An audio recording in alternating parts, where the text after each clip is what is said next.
These are the five. Although attitude has these five divisions, the one purpose of all of them is to cut the enemy. There are none but these five attitudes. Whatever attitude you are in, do not be conscious of making the attitude. Think only of cutting. Your attitude should be large or small according to the situation. Upper, lower, and middle attitudes are decisive. Left side and right side attitudes are fluid. Left and right attitudes should be used if there is an obstruction overhead or to one side. The decision to use left or right depends on the place. The essence of the way is this. To understand attitude, you must thoroughly understand the middle attitude. The middle attitude is the heart of attitudes. If we look at strategy on a broad scale, the middle attitude is the seat of the commander, with the other four attitudes following the commander. You must appreciate this. The way of the long sword. Knowing the way of the long sword means we can wield with two fingers the sword we usually carry. If we know the path of the sword well, we can wield it easily. If you try to wield the long sword quickly, you will mistake the way. To wield the long sword well, you must wield it calmly. If you try to wield it quickly, like a folding fan or a short sword, you will err by using short sword chopping. You cannot cut a man with a long sword using this method. Wield the sword strongly. This is the way of the long sword. If you learn to use the five approaches of my strategy, you will be able to wield a sword well. You must train constantly. The five approaches. 1. The first approach is the middle attitude. Confront the enemy with the point of your sword against his face. When he attacks, dash his sword to the right and ride it. Or when the enemy attacks, deflect the point of his sword by hitting downwards. Keep your long sword where it is, and as the enemy renews the attack, cut his arms from below. This is the first method. The five approaches are this kind of thing.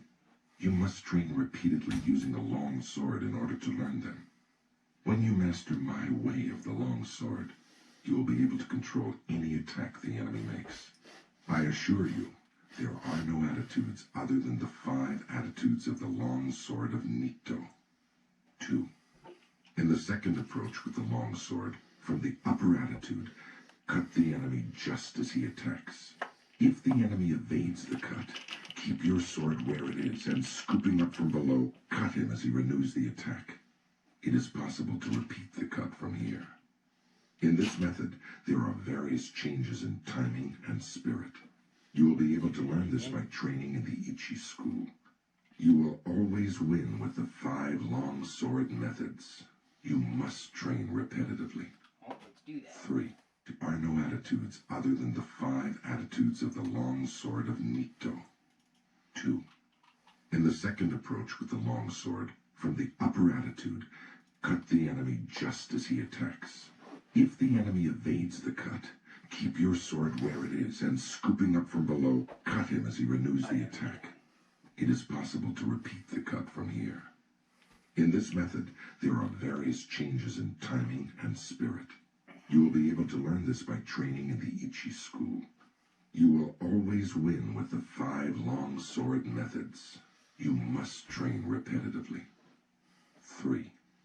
In the third approach, adopt the lower attitude. Anticipating scooping up, when the enemy attacks, hit his hands from below. As you do so, he may try to hit your sword down. If this is the case, cut his upper arm or arms horizontally with a feeling of crossing. This means that from the lower attitudes, you hit the enemy at the instant that he attacks.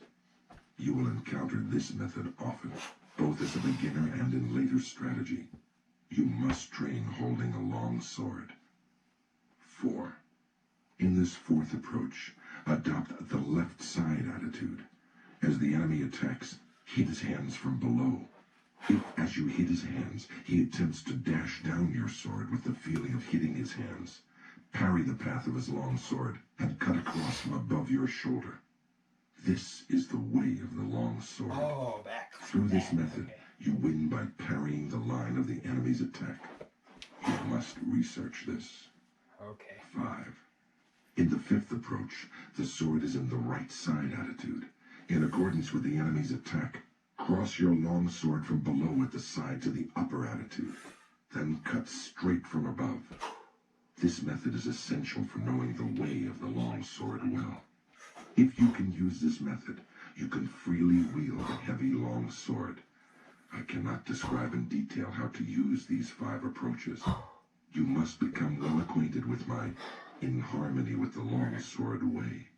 Learn large-scale timing, understand the enemy's long sword, and become used to the 5 approaches from the outset. You will always win by using these 5 methods, with various timing considerations discerning the enemy's spirit. You must consider all of this. The attitude, no attitude teaching. Attitude, no attitude means that there is no need for what are known as long sword attitudes. Okay. Even so, attitudes exist as the 5 ways of holding the long sword. However you hold the sword, it must be in such a way that it is easy to cut the enemy well in accordance with the situation, the place, and your relation to the enemy. From the upper attitude, as your spirit lessens, you can adopt the middle attitude. And from the middle attitude, you can raise the sword a little in your technique and adopt the upper attitude. From the lower attitude, you can raise the sword a little and adopt the middle attitudes as the occasion demands. According to the situation, if you turn your sword from either the left or right side attitude towards the center, the middle or lower attitude results. The principle of this is called existing attitude, non-existing attitude. The primary thing when you take a sword in your hands is your intention to cut the enemy, whatever the means. Whenever you parry, hit, strike, spring, or touch the enemy's cutting sword, you must cut the enemy in the same movement. It is essential to attain this. If you think only of hitting, springing, striking, or touching the enemy, you will not be able to actually cut him. More than anything, you must be thinking of carrying your movement through to cutting him. You must thoroughly research this. Attitude and strategy on a larger scale is called battle array. Such attitudes are all for winning battles. Fixed formation is bad. Study this well. To hit the enemy in one timing. In one timing means when you have closed with the enemy, to hit him as quickly and directly as possible without moving your body or settling your spirit while you see that he is still undecided. 1-inch punch The down. timing of hitting before the enemy decides to withdraw, break, or hit is this in one timing. You must train to achieve this timing, to be able to hit at the timing of an instant. The abdomen timing of 2. When you attack and the enemy quickly retreats, as you see him tense, you must feint a cut. Then, as he relaxes, follow up and hit him. This is the abdomen timing of 2. No design, no conception. Okay. In this method, when the enemy attacks and you also decide to attack, hit with your body and hit with your spirit and hit from the bullet with your hands, accelerating strongly. This is the no design, no conception cut. Monen Muso means the ability to act calmly and naturally, even in the face of danger. It is the highest accord with existence, when a man's word and his actions are spontaneously the same. This is the most important method of hitting. It is often used. You must train hard to understand it. 44 minutes. The flowing water cut. The flowing water cut is used when you are struggling blade to blade with the enemy. When he breaks and quickly withdraws, trying to spring with his long sword, expand your body and spirit and cut him as slowly as possible with your long sword, following your body like stagnant water. You can cut with certainty if you learn this. You must discern the enemy's grade. Continuous cut. When you attack, and the enemy also attacks, and your swords spring together in one action, cut his head, hands, and legs. When you cut several places with one sweep of the long sword, Like, oh, it you're is the fucking circle? continuous cut. The fuck You you must hit practice this cut. forward It is often fucking used. With detailed side. practice, Sure without you should be able to understand it. Or I guess it looks The like this. fire and stones cut. In a real The lightsaber. fire and stones cut means that when the enemy's long sword and your long sword clash together, you cut as strongly as possible without raising the sword even a little. This means cutting quickly with the hands, body, and legs, all three cutting strongly. If you train well enough, you will be able to strike strongly. The red leaves cut means knocking down the enemy's long sword. The spirit should be getting control of his sword. When the enemy is in a long sword attitude in front of you, and intent on cutting, hitting, and parrying, you strongly hit the enemy's long sword with the fire and stones cut, perhaps in the spirit of the no design, no conception cut. If you then beat down the point of his sword with a sticky feeling, he will necessarily drop the sword. If you practice this cut, it becomes easy to make the enemy drop his sword. You must train Like if you repetitively. hit with the exact fucking thing.